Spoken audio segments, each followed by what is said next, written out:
Hey there, independent Scientologists. Discover a new perspective to your bridge by visiting ao-gp.org. Get in session with remote auditing using the Theta Meter. Are you curious about where you stand? Head on over to ao-gp.org now and take our free personality test. Join the growing group of independent Scientologists today. Hi, and welcome to another AOGP Outside of the Church podcast. This is season 9, episode 16, episode 108. I'm here with Scientology Girl, who had a wonderful idea for a podcast here on a Wednesday morning. What's your idea? Okay, so I don't know exactly where this is going to take us, but we always start and then it gets pretty interesting. Yeah. So I was pretty much having a bad day at some point, and I wanted things to get better. I wanted my day to be good, but it was just one of those days. One day that you wake up and it seems like everything's falling to shit, really. And so I decided to try something, and I sat down and I just asked. I was like, and don't worry, this isn't going to get too metaphysical or any spiritual or whatever. Well, actually, it will get spiritual, but it's not going to get like too weird. Um, anyway, I sat down and I had asked for something magical to happen, because at that point in time, I also just, things were kind of solid and feeling very real, and, to-do lists, schedules, like all this physical universe stuff. And I just wanted that wonder, that joy, because I had experienced it before, especially with doing Scientology.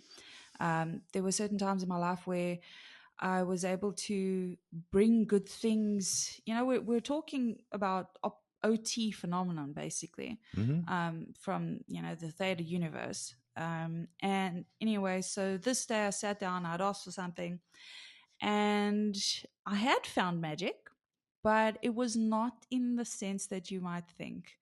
So as I was going about my day after this experience, I was anticipating magic. I was anticipating there being, some sort of supernatural gift.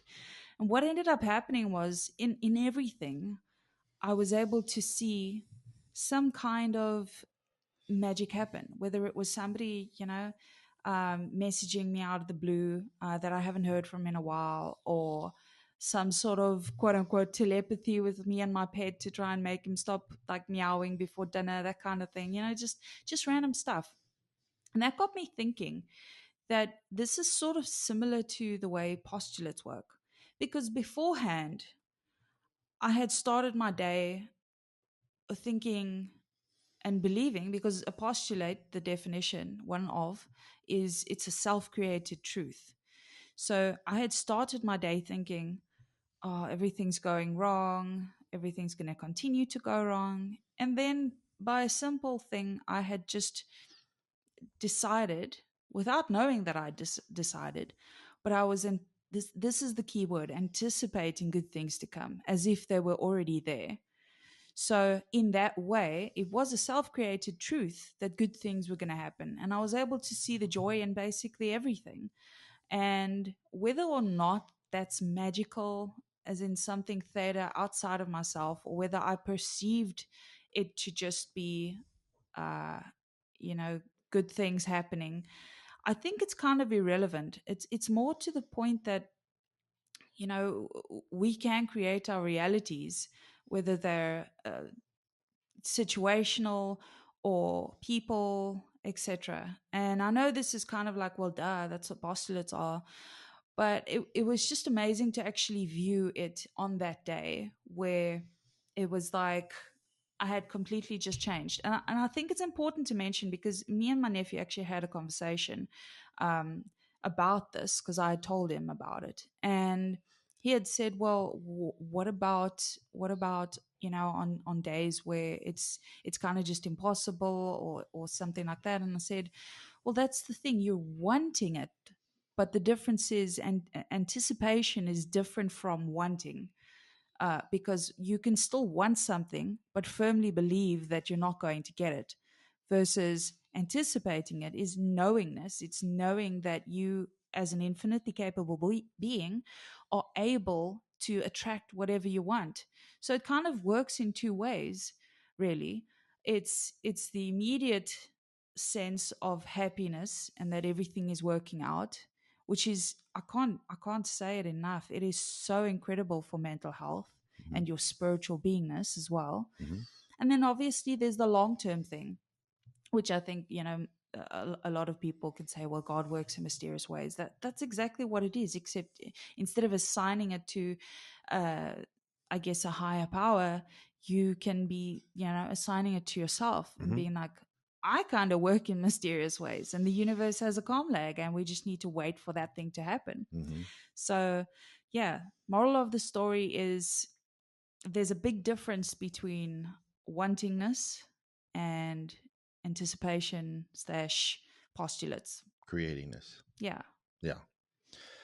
Well, it is interesting to note that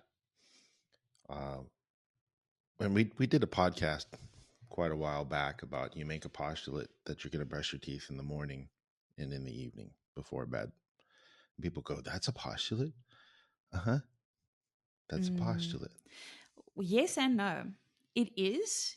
Here's the thing, it can be, in my opinion, a postulate. However, if you lack self-worth and you consider you have this, well, I hope to do that, hope is And that right at the bottom of the scale. and therein lies the rub Yeah. on the whole thing, because what a person runs into and experiences most, not all, most people run into is you run into a postulate and then you immediately counterpostulate it with some other consideration, emotingness, emotion, Yeah. that sort of thing. And so now What about this? What about that? now you I've got to have be a realist, all of that. right now you have a problem, and now it is alter is and is stuck hanging there, Yeah. almost in space in a way, because there is a little mass with it, because it is a postulate counterpostulate problem, goals, problems, And mass in the present time. and that's what was fun about this little, well, I wouldn't even say it was an experiment, because it didn't start out that way. I literally wanted magic, and I literally wanted the universe to give it to me. Mm-hmm. And it wasn't really hope, because I had it doesn't really matter who you assign the power to, except You're still assigning the power. yeah, except it matters that you believe with all conviction, like, Yeah. you It's a anticipate it. decision. It's a Yeah. decision, It right? shall be. And so I think the reason why this was so powerful is because, well, with what you said, like, I mean, if you're trying to go and say, God, give me this, or universe, give me this, right? You already think to yourself, because of everything we've been taught and stuff like that, that aspect of reality is way more powerful than you are. So in that day, I was able to outsource, I guess, if you will. Well, and that's And what religion is, God give me the strength. right. But in the positive sense, I mean, prayers do work, because they still have that anticipation. It's a little It's diluted on a it's via, yes, it's a but it via, is, yeah. but it does My work. prayers have been answered. Right. Now, what I'm simply saying is that in order to get to that level where you can actually be like, okay, my postulates are there. Mm-hmm. I've made it, and this is how it's That's going to OT. be. Exactly. Mm-hmm.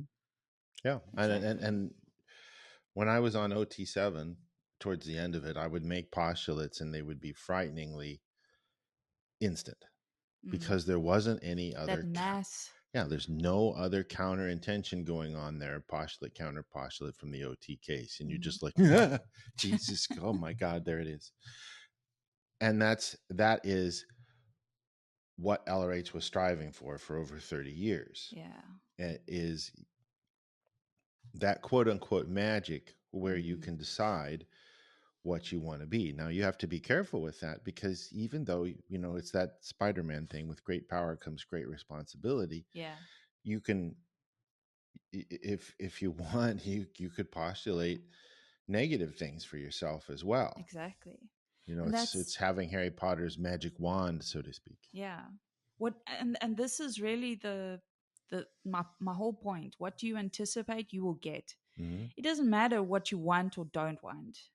Wanting is just okay, cool. Yeah. Cool story, bro. But it's the anticipation. If you anticipate bad things are going to happen, guess what? They're going to happen. Well, and that anticipation is a consideration Yes, that things will be a certain a way. certain way. And if there's something that is giving you a consideration on, say, you're on the OT levels, something is giving you a consideration that is less than optimum pro survival, chances are you need to take a look or tell your Yeah, case supervisor about it, because that shouldn't be the case for a being that is in good shape. yeah. So I guess then the question becomes how do you know you're on the right path? And I would say that if you have to look at hope versus anticipation, it's the feeling it gives off. So when you're anticipating something, it's the same feeling that you would get when you already have it, in my opinion. Like that excitement, because I was sitting here and I was like excited. I was like, when is it gonna happen? When is it gonna happen? I know it's gonna happen, you know? Mm-hmm. And that I mean, people might be thinking that's a little cuckoo, but that's how you have to be. You cannot have dreams without being a little cuckoo. So, you know, and then you look at hope, Mm-hmm. it's like, oh well, you know, I hope Aspirations. things just work out, and I hope my prayers get answered, and I'm so worried, and all of it never turns out, because you are then at a lower frequency, assigning power to something else outside of you. Mm-hmm. Well, right, you're to that degree you're being Yeah, in some degree effect, and yeah, that is why LRH came up with the concept of tone 40 intention. mm, And tone 40 is it's just boom, that's it how it's gonna be. and so this shall be, so it is thought, so it is postulated, so it is done. Yeah, And tone 40 intention is incredibly powerful. And even um a little backstory is that original OT7, which is taken off the church's bridge as of 77 78, um original OT7 was a set of processes to improve an already, well, there's a difference between OT and pre-OT. You're not really OT until after OT7 then, and new OT7 now. And then you are an OT. That's how it's defined. So mm, as a pre-OT, people were having trouble with getting their intention not necessarily across, but getting something done. mm, So he created a bunch of processes. They're really cool processes, and they're done repetitively. The repetitive processes, do birds fly? Thank you. Do birds fly? Thank you. That type of thing.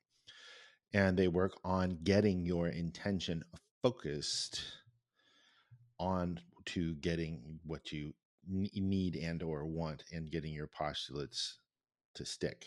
mm, And it's really cool to do that, because some people, their wand might be a little running low on the lithium ion battery, so to speak, type of a thing, and this focuses it. So intention, like he says, intention is cause, and the definition of an OT is the ability to make things go right. mm-hmm, And to make things go right, one has to postulate. Now, to your point, sorry, I'm going on here. To your point about what you were talking about, a feeling, mm-hmm, right? When you were explaining to our listeners about the feeling of it, yeah, I it made me think of how you feel about a particular thing that happened, or a particular period yeah, in your life. You're in love, you're excited, this type of thing. mm-hmm, And you look back on it, and you go back to the place where this wonderful thing happened, and you're like, I'm not feeling it. You know why? because it's the same thing that happens when you're postulating. A thetan creates their own emotions. A thetan uses an emotion to get a desired result. See, you call it chicken skin, goosebumps. Yeah. Just talking about it, because it is you, the being, Mm-hmm. that creates that feeling. Mm-hmm. So you're in love, okay, and that just the little cupids flying around and the hearts, and you hear the birds singing in that spring song that they use, and When everything's you beautiful. look at me every day, you feel that way, don't I you? do. I do. But see, that's and that is a factual My statement. narcissism That's coming out there. no, that is a factual statement, Mm-hmm. that it is a creation. Yeah. Okay. And when I say it, excuse me, you are a creation of a postulate that I made 6 years ago, Mm. that I would have a partner, a wife, who was beautiful, Oh. creative, helped with putting the org presence there and everything. And I'm not trying to get all mushy to our listeners or anything like that. I'm just saying this was a postulate I made, and I said this is how this is going to feel, and this is what it's going to be like. But that included in that package of that postulate was you and how it felt. Mm. Here I am. Mm-hmm. Here I am. Now, I'm not saying I created you uh, or anything like that, and that is something I think that deserves to be talked about as well. Is I didn't create you, Mm-hmm. you didn't create me. So how does a postulate work in that sort of a way? Go ahead. I see you just Well, you. while you were talking, I was actually thinking to myself, well, let's say, and this was before you mentioned you, so Sure. don't think it was No, that's you that I fine. thought No, this that's fine. about. Well, you were talking about, I'll just go. love and rainbows and unicorns. Yeah. And you were talking about rainbows and unicorns and stuff. I thought to myself, like, we've all seen these situations where it's completely one-sided, and this person is like head over heels with somebody, and Right. just absolutely delusional, Right. thinking, well, I mean, somebody else could be like, you know what, I'll just make a postulate to be with Angelina Jolie. Obviously that's probably not going to happen. So I think in that way, you've got to remember with postulates is that like attracts like, right? Mhm. So if you can't control beings and their self-determinism unless, as Alaret says, you lie to them. Now, aside from that, which is obviously lies are null tears, and they have no space in the theta universe postulates and all of that stuff. That said, you can postulate somebody and somebody out there with a similar postulate that wants somebody like you know, it's going to happen. You're going to draw each other Well, together. yeah, that's that physics thing of like electrons attract like electrons. Yeah. And that is ARC, in this sense, is ARC, Yeah. is you're attracting that tone level which you emit. Yeah. And that's part of the magic of a postulate. Mm-hmm. See how that worked for us? Yeah. And you see how that would work for somebody else. If you, and he talks about this way back in 1952 on the route to, well, what's now known as the route to infinity lectures, Mm-hmm. where you put out there what it is that you want. You I know they have another term for it, but he mentions it before it came up in modern society, where you're mocking it up, how it's Mm. going to look, what it's going to be like, all of this You're stuff. putting it You're there. putting it there, and I do that with anything. Yeah. Anything that's big is a big thing, is I just start going about the physical universe and putting things into place, because that's what's going to happen. Mm. You are so assured that is tone 40 intention. You're just like, yeah, this is the slip where the yacht is going to be. I need to get this repainted. I need to get this. And people are like, what are you, nuts? You don't even own a boat. Yeah. Yeah, I do. But see, there's a calm lag in the physical universe. Right. And I think it would also make sense to include sanity level with this. Well, Because like you said, with the yeah. Angelina Jolie type of a thing, and the people and in their universe, and this goes back to season 9, episode 15, yesterday's podcast. Mm-hmm. Completely, realities are relative. Yeah. Their universe says I'm with Angelina Jolie, so you could almost say that the other two universes would go like, what are you, nuts? You don't even own a boat. What are you, nuts? You're going to be married to Angelina Jolie and all of her kids. Right. What's Brad Pitt going to think? Yeah. Maybe nothing. I don't know. But so then you gotta kind of ask yourself, like, what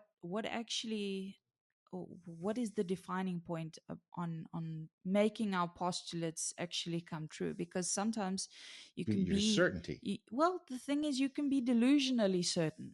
Well, you can be delusional. You can be delusionally certain, but let's do a case in point. Okay. One of our favorites here in South Africa, Elon Musk. Where did he start out at? He was a kid sitting in his mom and dad's house programming, created PayPal. Yeah. And he said, I love science fiction and I want to go to the stars and I want robots, all of this stuff. We can do this stuff. Why isn't anybody doing this stuff? Right. And they said, kid, you're nuts. Yeah. Go outside and play. Get off that computer. You see? Yeah. Or maybe he didn't have that. Well, I'm just saying, again, like we said in yesterday's podcast, episode 9, season 9, episode 15, one man's delusion is another person's reality. Realities are relative. Okay, but I mean, we've all known these people, though. They're dragging you into their reality. I mean, I guess is what I'm trying to say. These people that they're not too bright, and they walk around and they say one day they're going to be a star, and that just doesn't happen because what why didn't it? Exactly. Why didn't it? Well, intention is cause. So I guess the question really becomes, like, where is the line drawn? Because okay, there's all these ifs, buts, and maybes that we've discussed so far. So, but I honestly feel like we're missing that one thing that defines whether a person can do something or not do something. Because, okay, let me think. So LRH says a Thetan always knows, right? And yeah. And we know that inexplicably, right, and we know that things like overts and withholds, etc. They slow us down, and there's all this mass and stuff like that, and so areas we don't touch, etc., and opportunities we neglect. So I guess in that way you could kind of distinguish that you are able to do everything that you want to do. No. You're doing everything that you can do at that point. Yeah, anything you anticipate. Right. You're the status quo is where you're at right now. Right. and I thought about doing a podcast on that a while back. Yeah. But I don't know that people can have that. Yeah. Because what you can have is what you got. And that is can be insulting to some people. Very, very, very interesting. Yeah. And that's the having this thing. That's having this is what you can have, and that which and why he says complexity and confronting. In the complexity and confronting PL. So no dream is too small. No dream is too big. No dream is too big. If there isn't technology in the physical universe, well, then by God, you're going to have to create it. But the thing is other people have done it. Other people have done it. Look at the Wright brothers. Look at Marconi and the radio. I mean, just go on and on and on and on and on. Steve Jobs. Now, did these people have something that ordinary folk don't? They didn't have the consideration that they couldn't. Why not? Yeah. And So that's the counter intention versus intention. So you would say there were... Okay, so we mentioned insanity, for example. And I think with certain levels of insanity, you go down, obviously, the scale. And then you go to enforced and inhibited, no refused, and all of those. And then you bounce back. And then you can kind of be PTS, right? Because... I mean, that's generally what happens. So when you look at it, then it rather becomes a case of, it's not that you're insane. It's not that insanity has an effect. It's that because of being that way. Sorry, I hope I'm making sense. But because of being that way, if you're at enforced, it's not going to come true. Versus if you're just flowy and freely, what we're basically saying is that the goal is to be curious. Yeah, really. because in the CDEI scale. Yeah. And I'm sorry I have to mention this podcast after podcast, but it's just so fundamental and important. Though. Yeah, it is. It's your attitude towards life and everything else, right? Including postulates, right? And it is a distilled down version of the tone scale, really, because curious is at strong interest on the tone scale. Yeah. And even then mild interest, really. And maybe even mild interest, and I'm just riffing here because it's not mentioned, but it's obvious in the text. And above that is understand and know on the CDEI scale. I don't remember where CDEI comes in compared to the tone scale, but I imagine the tone scale, if I remember correctly, well, the tone scale was introduced in 1951, so CDEI came after. But it's an abbreviated version of it. Right. So if one is going to postulate properly, where is postulates on the tone scale there to your right? 30.0. Mm-hmm. And serenity of beingness is. I need glasses. 40. 40. I right. don't know why So it's not. So long. It's not far off at all. Mm-hmm. The thing is that when one makes a postulate that is okay now, and this is why it's called what it's called. Tone 40 intention is tone 40 serenity of beingness. Okay. Well, that's why tone 40 works. When you make a postulate and you really want it to quote unquote stick, you're doing it at tone 40. You're not doing it at curious. Maybe it'll work. I don't know. Maybe it won't work. I don't know. And here's what I have a problem with that with. Okay, is because obviously already on the tone scale there is postulates, right? Postulates is at 30. Okay. So technically it's one down from knowingness. So or rather serenity. So serenity for me implies no needs or wants. Therefore, why would you need to postulate? So,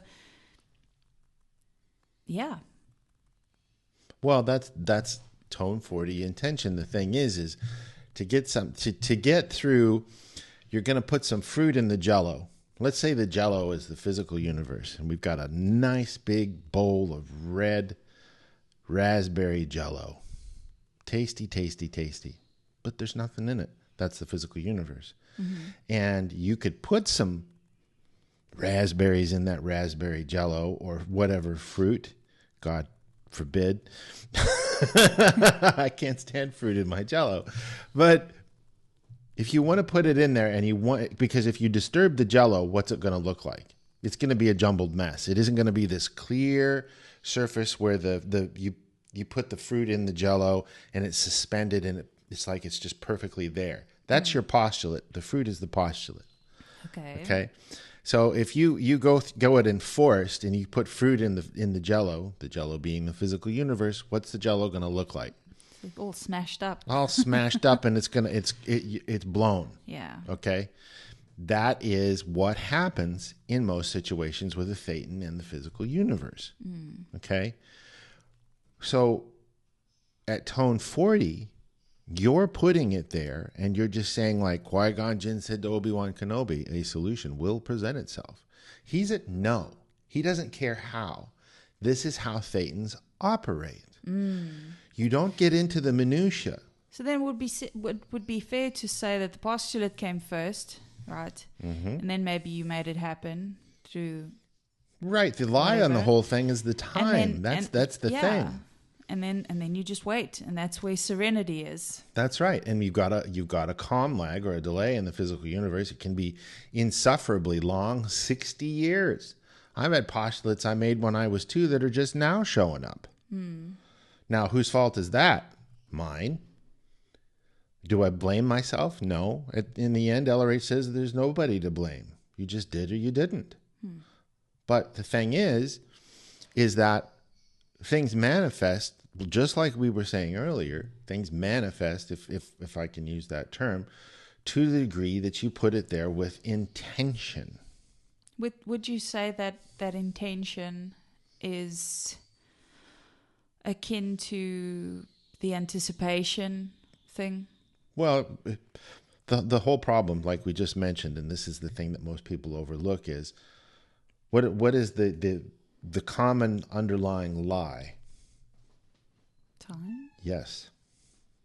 Okay. Therein lies the problem. Okay? Is you're not taking into consideration time, but you shouldn't take into consideration time because you're not of the physical universe.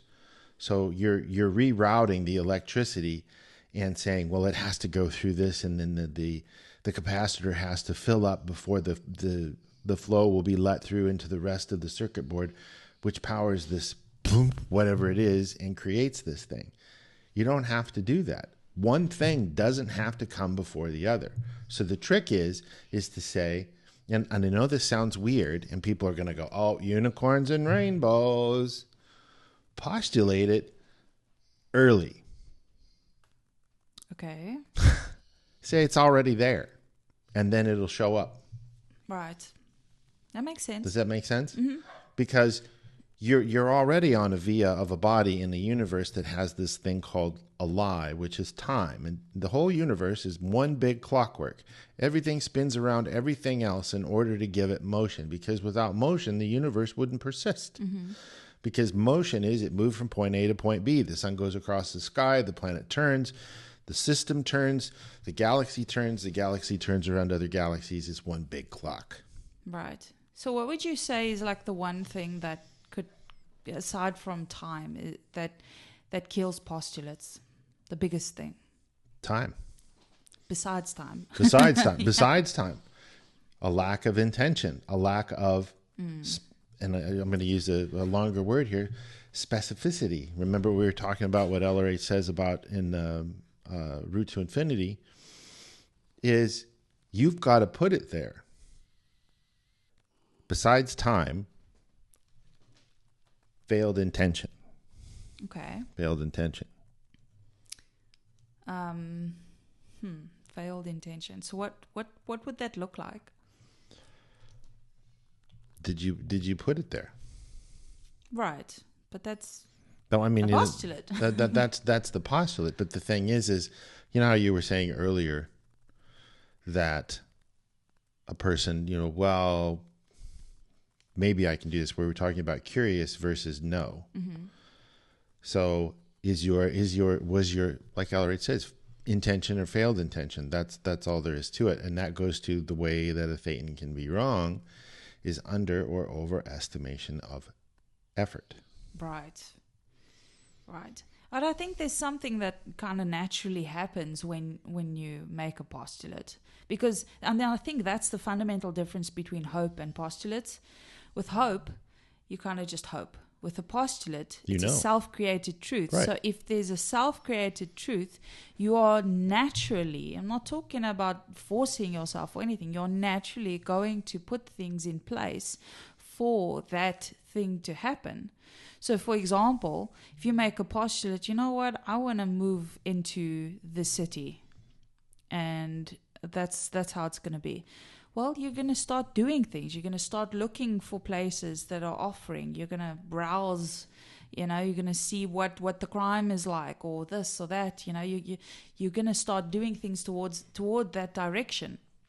So, in that way, it definitely is different from hope.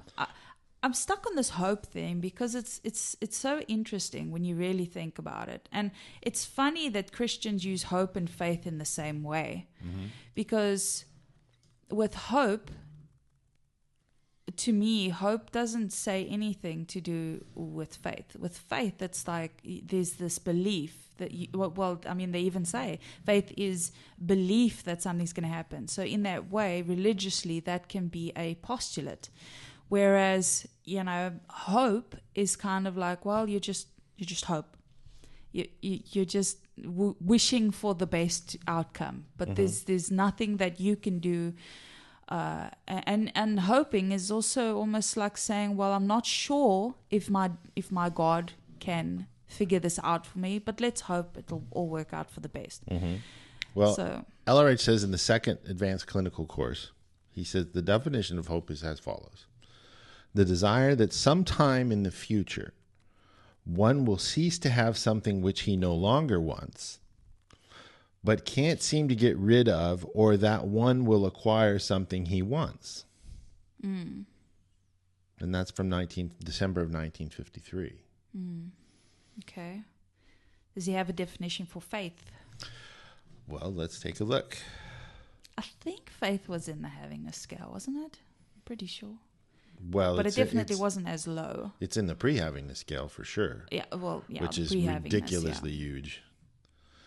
Not in a bad ridiculous, but in a good ridiculous. Yeah. Let's see, FAIL.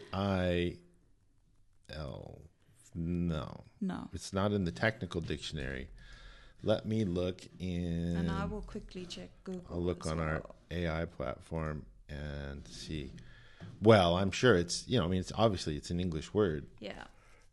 But let's see what LRH says. Yeah, so Google, I'll just quickly say it, complete trust or confidence in someone or something. That's very different from hope. Yeah, it is. Let's see what it is over here, what hope is. A feeling of expectation and desire for a particular thing to happen.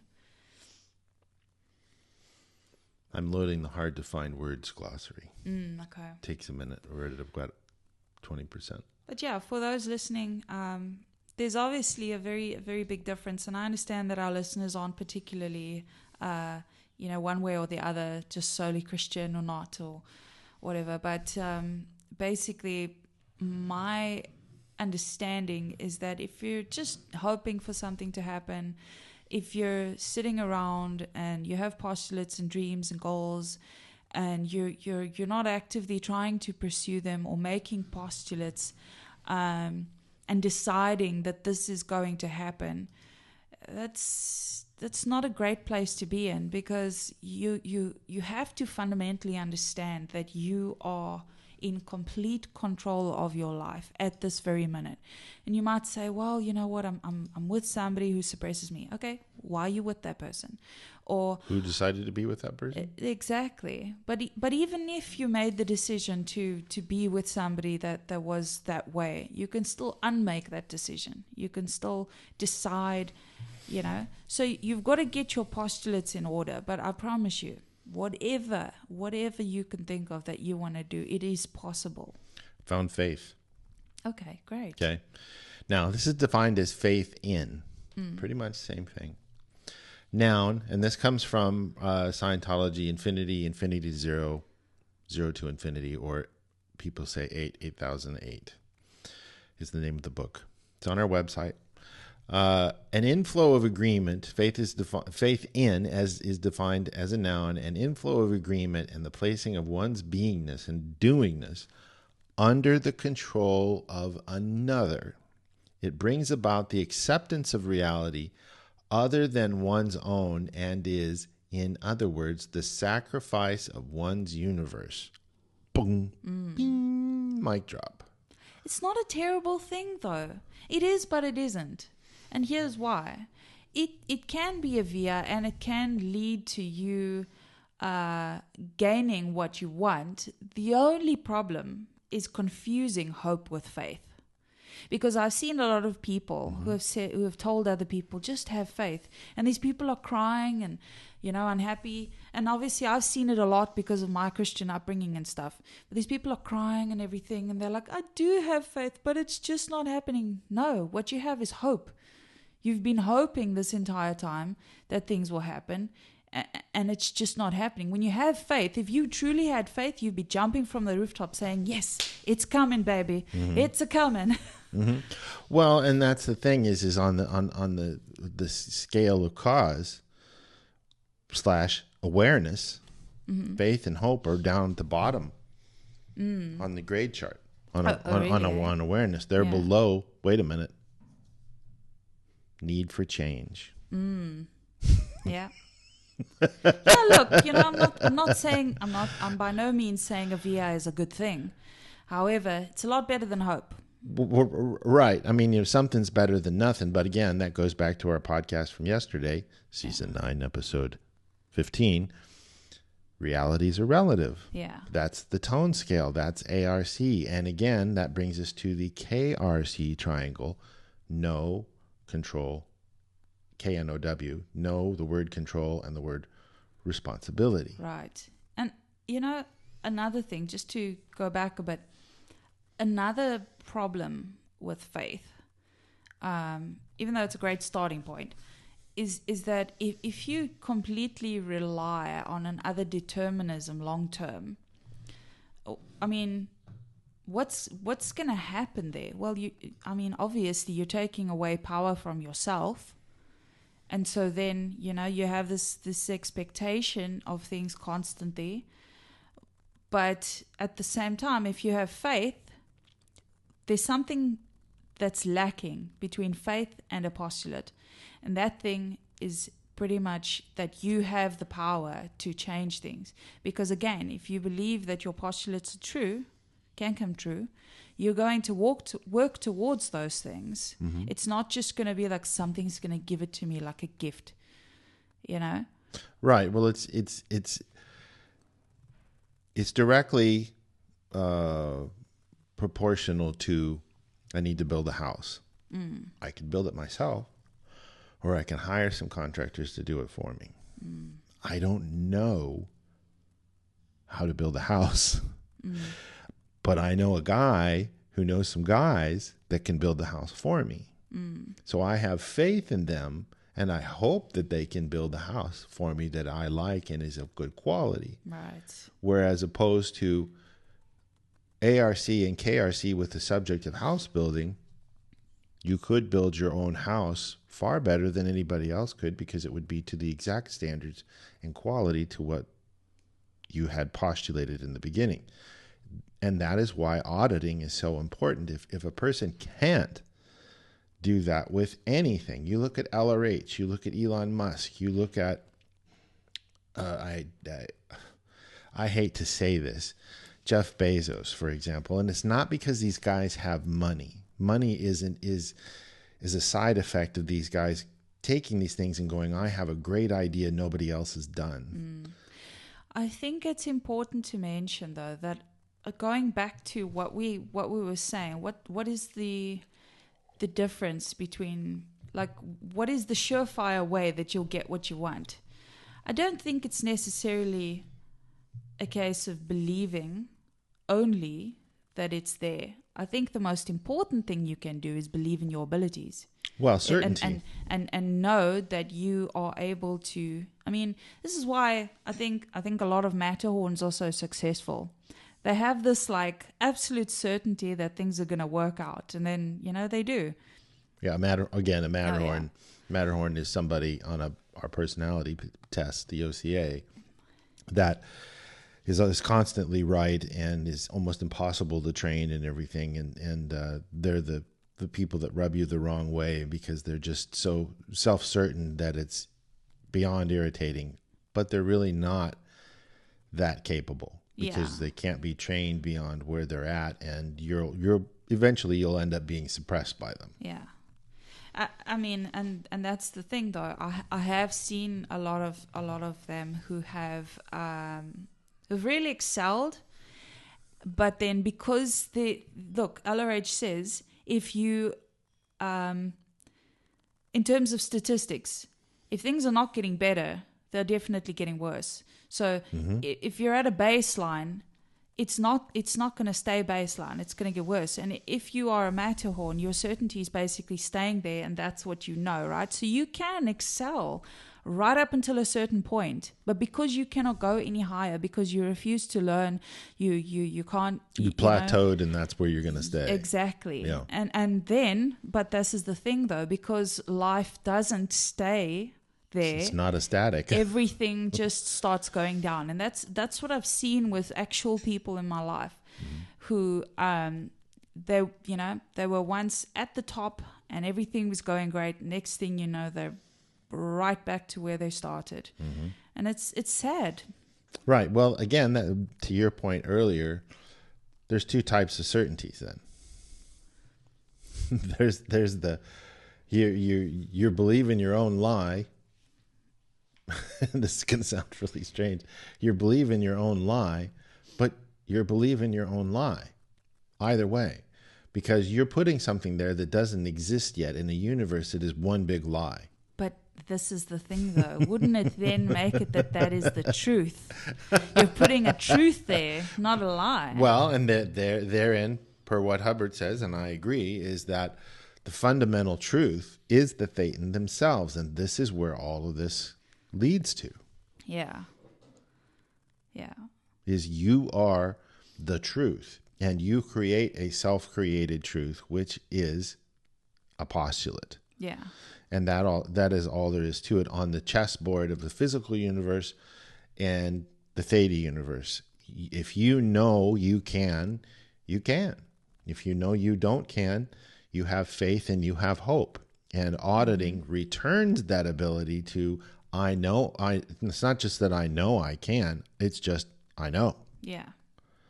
And that also presents itself and manifests itself as emotingness or emotion in the physical universe, and more importantly for yourself, because a Thetan creates their own emotion. And to your point on what you wanted to do this podcast on, that's the magic. That's that magical feeling of creativity, is when you feel that way, where you're on the magic carpet and you're just flying, over the desert, with Robin Williams playing the genie, and everything's magical, and and that's the thing, is it's just like a story. It is a suspension of disbelief. You suspend your own disbelief, or you don't. Well, yeah, I guess you could say, like, if you have low self-worth, you're not going to get anywhere. So if you, quote unquote, suspend the disbelief, that's right, then or better yet, I mean, you're suspending your disbelief. That's an analog, because if you really know, you know. Right, but in order to get to knowingness, I mean, it is a scale. You can't just wake up one day and be like, I'm going to know and I'm going to get everything I want. Well, sometimes you can push through, and you haven't had any auditing, and you get somewhere. And this is the conundrum that people run into in Scientology when they go to the church, is they're like, yeah, I can do this, and then the church says $100,000, please. Yeah. Well, how am I supposed to get OT? I need to be OT to get the $100,000. Exactly. And therein is the problem. Here's a funny thought, though, and it has to do with honesty. So, like, if you, I'm trying to piece it together because I just now thought of it, but it seems to, like, my knowingness tells me that it has something to do with this, but. Like, if you are a very honest person and you try to have integrity in everything, I think chances are your postulates have a much better chance at coming true, because you are essentially being honest with yourself. Sure. And- I mean, that is the only way that it ever happens. Right.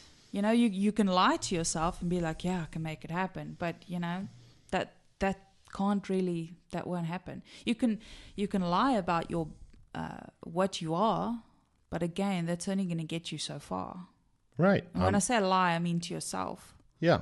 You could lie to yourself and say, I'm going to brush my teeth 2 times a day, in the morning and in the evening. Yeah. It isn't going to happen unless, and we mentioned this in an earlier podcast, I forget which one was in the last couple of weeks, it takes doingness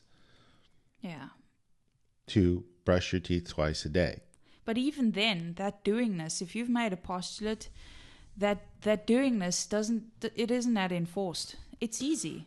Well, right. It is. Where is it on the determinisms? Itself. At a minimum. At a yeah. minimum. It's not other determined unless, you're operating off of an engram of mom and dad berating you.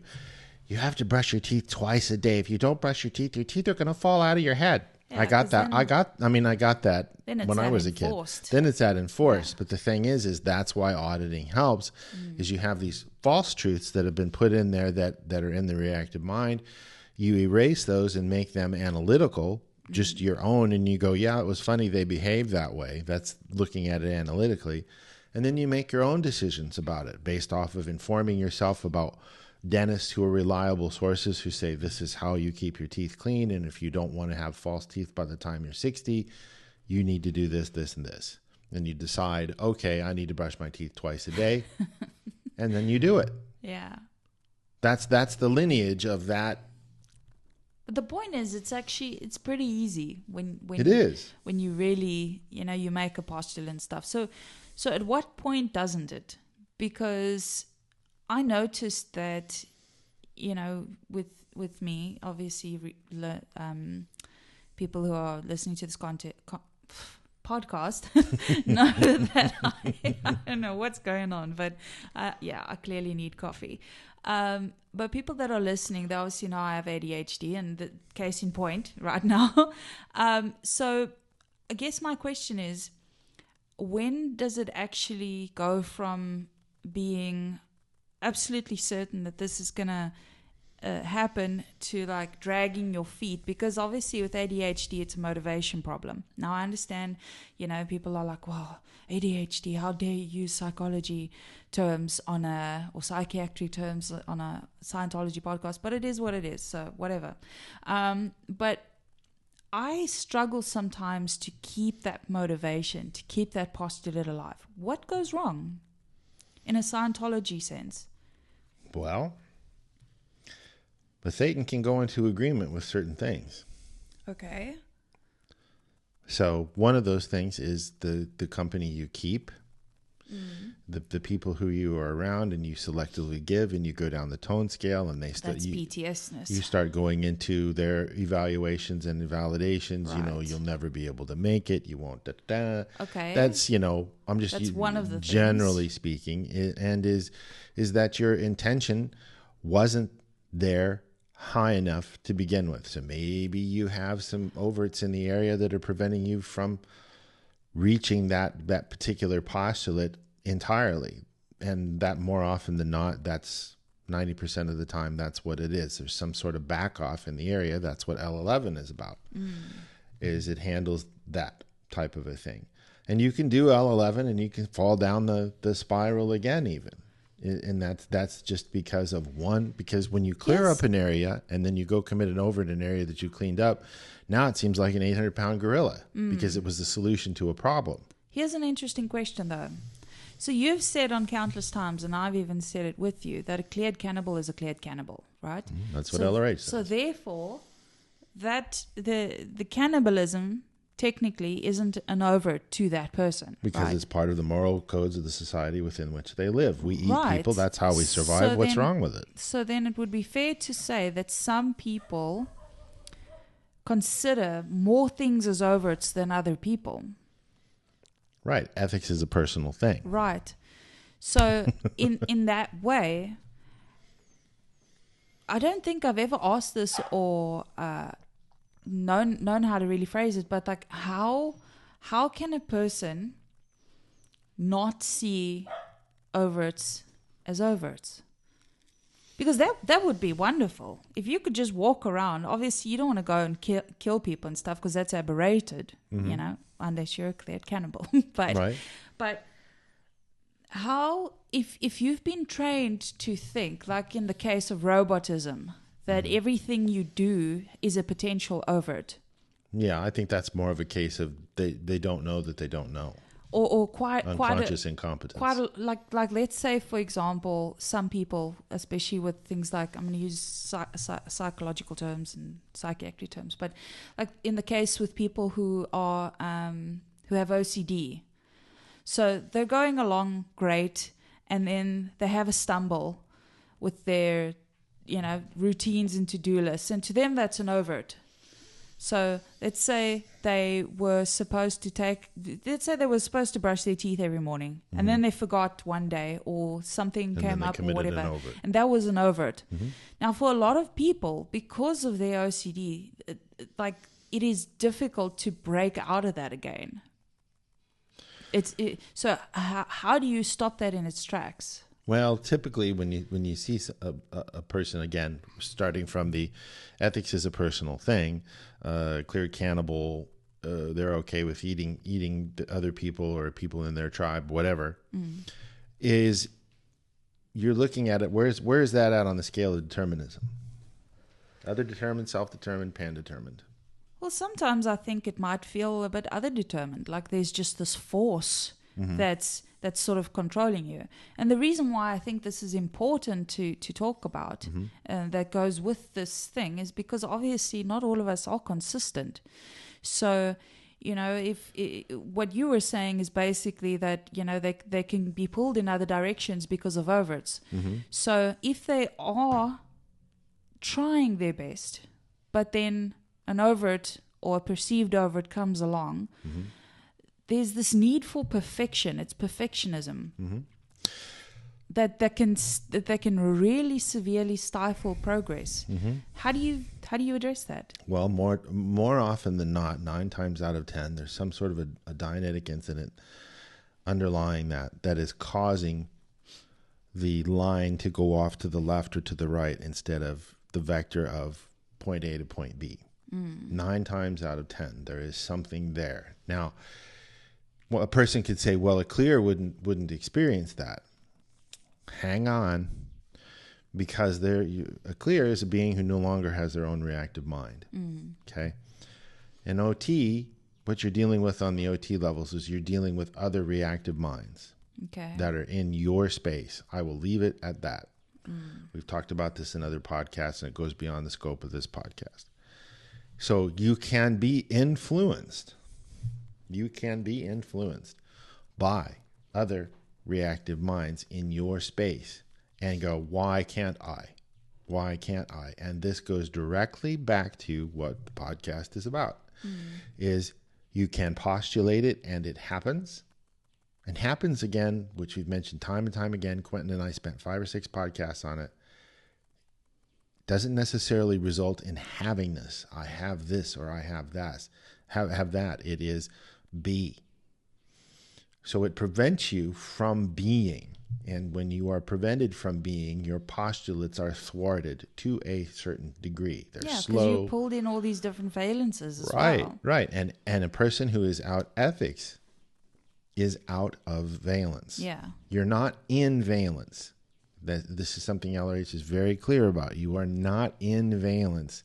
You are you. If you are truly being you, ain't got no problems. Right. And let me define that. You're playing the games you want to play. You're not being played by the physical universe. And that is the postulate. Because what is a postulate? And we haven't talked about this before, you and I. Every postulate is a game. Yeah, absolutely. Every postulate is a game. And if you said, I want a plate with the best cheeses on the planet, and I'm going to have the best cheeses on the planet. What do they call that? We call it a snack plate. Oh yeah. Platter. and a platter. What happens to somebody that can get whatever it is that they want? They get bored. They get bored. Yeah. Why do they get bored? Because there's no game. That's right. And who isn't postulating? Yeah, the Thetan. The Thetan. Yeah. Isn't that interesting? Yeah. So that's what it comes down to and when you get an idea and it always comes down to this. It doesn't matter whether it's in art or not. Creativity is creativity. When you're postulating, you're being creative. This is what a Thetan does for a living. This is what a Thetan does for a living. Whether it's brushing your teeth twice a day or owning a yacht or creating the first interplanetary transportation system. It's a create. This is something LRH struggled with for years with the tech, is people wanted to take his tech and get creative with it. Right. Yeah. And this is one of the reasons why the church doesn't like us. Yeah. He said, well, and we're not changing it. We're just saying this is what he said. And so that's our game, is we're just keeping up with something this guy said and keeping it the way that he said to do it. I mean, so there's creativity involved in every postulate, and that is where you go, that surge you get. You know, you talked to me about dopamine and all that stuff. Well, that's part of it as well, because that's your reward in the physical universe to move forward. You're like, yeah, this makes me feel good. The body goes, I'm in agreement with this surge, and you're like, let's keep going. This is fun. That's it. It doesn't matter whether you're creating a work of art or you're creating a business or whatever, or brushing your teeth. But to the degree that you can't push through is to the degree that you've got something holding you back. And that's what auditing and learning the data, courses, and applying it gets you through, to where you can make things happen along your creative lines. Every Thetan has their own creative line, whatever it is. Mm-hmm. And even those at, you know, the bottom of the scales and stuff, like, for example, people who feel like victims, you know, even that is a form of survival. That's the thing. That's the thing that I think anybody who's listening, who has that friend or that loved one who is a victim, who you so desperately want to help, you know, they have postulated their own game. Right. They're if they weren't happy with that game, they would be playing a different game. Yeah, it's a level of creativity. You're like, that's the best you got? Okay. Yeah. So now, nobody wants suffering, but I think I mean, obviously, if we have these fixed ideas, we have basically decided that this is what makes life comfortable. Because when you're a victim, well, that's a service facsimile. right, you're living off the dole, and you're getting disability, making $1,800 a month, and you're like, making hey, myself right. I got a free ride. Yeah. It's tough, but I don't have to work. I'm living la vida loca. Yeah. Well, pleading poverty. But that's the thing. Unfortunately, ethics is a personal thing, and the Thetan always knows. And Thetan always keeps score, too. Right. And that's the thing. The only person holding you back is you. Yeah. You keep your own score, nobody else. Yeah. And to the degree that you do that, is you are your own judge and jury. You are your own lottery winning congratulator, one way or the other. And to the degree that you keep your own personal ethics in, relatively speaking, to go back to yesterday's podcast, is to the degree that you will be successful in your creative endeavors. Creativity is, I'm going to work a 9-to-5 job. Creativity is I'm going to create the first interplanetary travel business for people of Earth. Whatever it is, or I'm going to create a religious philosophy that frees man from the shackles of Earth and what it represents and presents to them. Those are all different types of creativity. Guy that makes desks, that's creative. Yeah. A housewife who cleans the house and cooks for her family and raises the kids, that's creative. Absolutely. Somebody would argue, well, that's not creative. That is, yeah. That's your personal ethics, not the housewives. If they're happy, happiness is having your ethics in. Yeah. But if that's what you strive for, that's what you strive for. That's where LRH comes from with his what is greatness. And also, I think it's important to consider the thing you said earlier on about who's not postulating. So, okay, you've gotten everything that you wanted, and you've created a life that I think most people would be proud of, and all of that. Then you find yourself unhappy. Well, the reason why is because happiness is not about acquiring. It's about the game. If you're playing the game, if you have goals and you're actively working towards them and you're getting them, well, you've got to keep reinventing. You've got to keep putting it there. And the reason why is because you're a creative being, and that's something that you've got to do. I don't know if folks heard that, but one of our cats was Having a disagreement with another cat's creation. Yeah. Yeah. So yeah, that's it. You just put a create on your life. That's all. That's right. And fully know that you are the creator. Yeah. You Well, are holding the paintbrush. LR8 says the joy of creating. Splurge on it. Yeah. You should always create. You should do that thing that makes you go, yeah. But the thing is don't get too carried away with, yeah, and go create, because LR8 says, and I've seen this time and time again, artists, that's all Thetans, have a really hard time stopping. They want to go create, change. Yeah.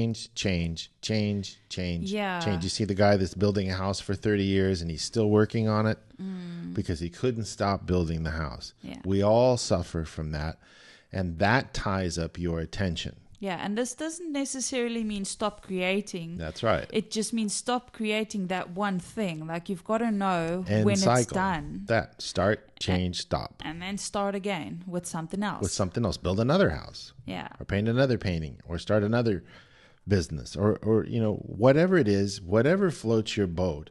It floats your boat because wherever you're at on the tone scale, to you is creativity. That's it. Yeah. That is it. And then you have to look at, okay, is it self-determined, other-determined, pan-determined? The creations that are pan-determined are the most rewarding. Yeah. You can own a yacht. Jeff Bezos can own a yacht and everything. Okay, now what? Yeah. Now what? Okay, how does it feel to have a huge yacht with a bunch of people working for you and your girlfriend on it? Now what are you gonna do? Okay, what's next? Type of a thing. Well, you need to think bigger. And when you go from self-determined to pan-determined, that's where you really start seeing even bigger postulates happening, because there's this interchange on the flows between other beings. And that's where the real power is. And that's why LRH was so successful. I mean, was never Jeff Bezos successful, but money is not an index of success. It is to the degree that you and other beings are surviving very, very well. And you're giving the space for other beings to do the same thing that you're doing. Otherwise, it's just self-determined, and you're going to hit a wall, a ceiling. Absolutely. So, how about this podcast, Scientology Girl? Yeah, I thought I really enjoyed it. Really enjoyed it. Well, we hope you guys listening enjoyed it too, and I'll get on putting this whole thing together, and we will get it out to you, and we will see you tomorrow with Arthur for another podcast, and the day after that, another podcast. Namaste, and we love you. Bye. Bye-bye.